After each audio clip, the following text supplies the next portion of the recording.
nama saya Febriana dengan NIM E1E1190056.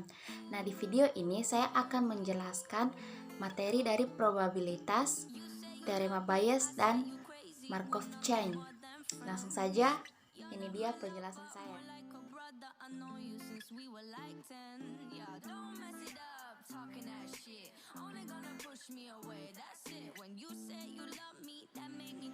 Baik, ini perkenalkan nama diri.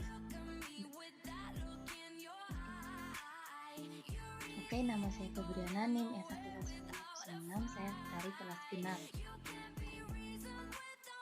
Baik, di sini saya akan menjelaskan pertama yaitu probabilitas.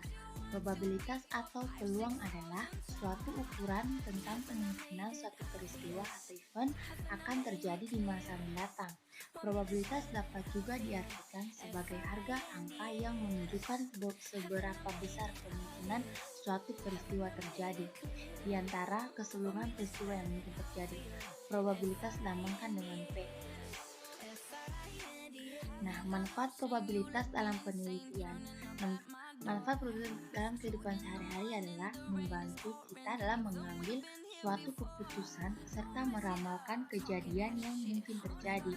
Jika kita tinjau pada saat kita melakukan penelitian, probabilitas memiliki beberapa fungsi, antara lain membantu peneliti dalam pengambilan keputusan yang lebih tepat. Dengan teori probabilitas, kita dapat menarik kesimpulan secara tepat atas hipotesis yang terkait tentang karakteristik populasi, mengukur derajat ketidakpastian dari analis sampel hasil penelitian dari suatu populasi. Pendekatan probabilitas. Ada 3 pendekatan konsep untuk mendefinisikan probabilitas dan menentukan nilai probabilitas, yaitu pendekatan klasik, pendekatan relatif, dan pendekatan subjektif. Nah, di sini saya akan hanya menjelaskan satu pendekatan, yaitu pendekatan klasik. Pendekatan klasik didasarkan pada sebuah peristiwa mempunyai kesempatan untuk terjadi sama besar atau kelipitan. Probabilitas atau suatu peristiwa kemudian dinyatakan sebagai suatu rasio antara jumlah kemungkinan hasil dengan total kemungkinan hasil atau rasio peristiwa terhadap hasil. Probabilitas suatu peristiwa sama dengan jumlah kemungkinan hasil yang dibagi dengan jumlah total kemungkinan hasil. Jika ada A kemungkinan yang dapat terjadi pada kejadian A dan ada B kemungkinan yang dapat terjadi pada kejadian A, serta masing-masing kejadian mempunyai kesempatan yang sama dan saling asing, maka probabilitas atau peluang bahwa akan terjadi A adalah PA sama dengan A per A plus B, dan peluang bahwa akan terjadi B adalah P atau A sama dengan B per A plus B. Nah, contoh di sini, pelamar pekerjaan terdiri dari 10 orang pria atau A dan 15 orang wanita atau B. Jika yang diterima hanya satu, berapa peluang bahwa ia merupakan wanita? Nah, langsung dijawab di sini. PA sama dengan 15/10 plus 15 atau 3/5 dari peluang wanita, peluang pekerja itu wanita. 2. Pendekatan relatif. Besarnya probabilitas suatu peristiwa tidak dianggap sama, tetapi tergantung pada beberapa banyak suatu peristiwa terjadi dari keseluruhan percobaan atau kegiatan yang dilakukan. Probabilitas dapat dinyatakan sebagai berikut. Probabilitas kejadian relatif sama dengan jumlah peristiwa yang terjadi atau jumlah total percobaan suatu atau kejadian. Jika pada data sebanyak N terdapat A kejadian yang bersifat A, maka probabilitas dibagi peluang akan terjadi A untuk N data adalah PA sama dengan A per N. Nah, contohnya, dari hasil penelitian diketahui bahwa 5 orang karyawan akan terserang flu pada musim dingin. Apabila lokakarya diadakan di puncak, beberapa probabilitas terjadi 1 orang sakit flu dari 400 orang karyawan yang ikut serta. Langsung saja dijawab di sini, PA sama dengan 5/400 atau 1/80. Berikutnya teorema Bayes. Teorema Bayes adalah sebuah teorema dengan 2 penafsiran berbeda. Dalam penafsiran Bayes, teorema ini menyatakan seberapa jauh derajat kepercayaan subjektif harus berubah secara rasional ketika ada petunjuk baru. Dalam penafsiran frekuentis, teorema ini menjelaskan representasi inverse probabilitas dua kejadian.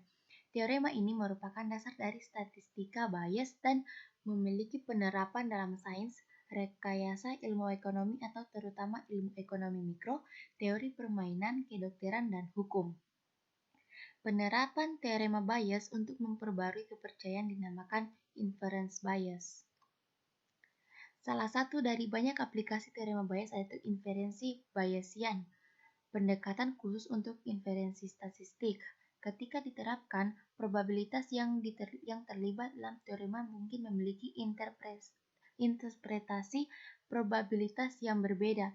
Dengan interpretasi probabilitas Bayesian, teorema mengungkapkan bagaimana tingkat kepercayaan yang dinyatakan sebagai probabilitas harus berubah secara rasional untuk menjelaskan ketersediaan bukti terkait inferensi bias adalah fundamental untuk statistik Bayesian. Nah, contoh soalnya yaitu suatu mata kuliah teori probabilitas diikuti oleh 50 mahasiswa tahun ke-1, 50 mahasiswa tahun ke-2, dan 10 mahasiswa tahun ke-3.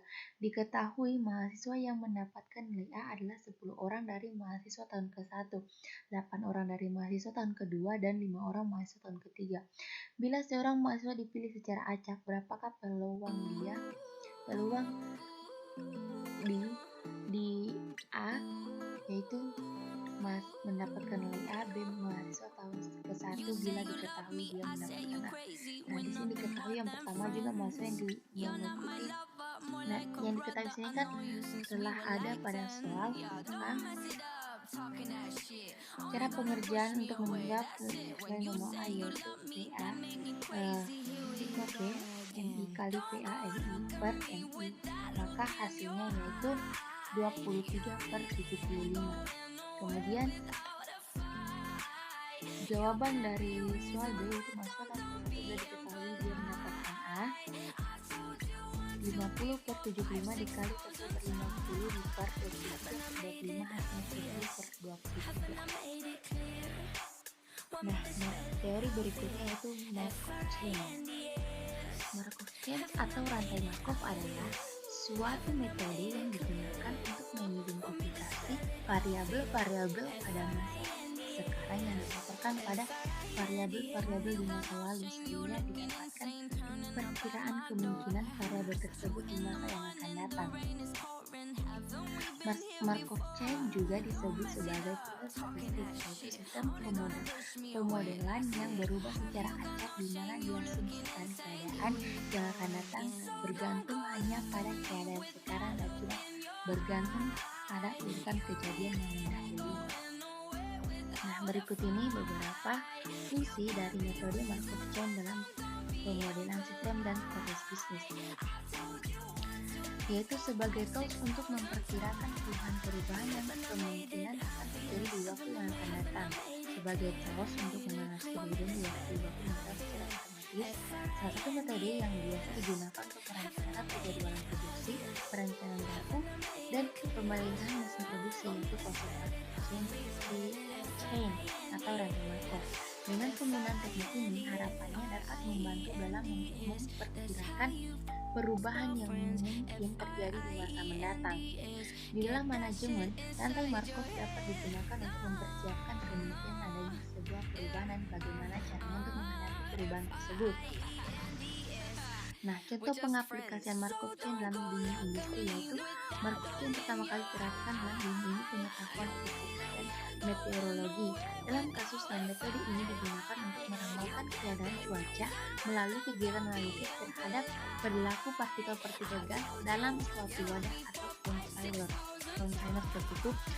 Seiring berjalannya waktu, Markov chain banyak diterapkan dalam manajemen industri seperti untuk menganalisis perpindahan minat pada merek tertentu dan switching dalam pemasaran, kemudian untuk menganalisis perencanaan penjualan, perencanaan pembayaran asing, perencanaan antrian, menganalisis perubahan harga pasar saham, perencanaan persediaan bahan baku, dan sebagainya. Itulah Terima penjelasan kasih. dari saya, semoga bermanfaat. Lebih dan kurangnya mohon dimaafkan. Wassalamualaikum.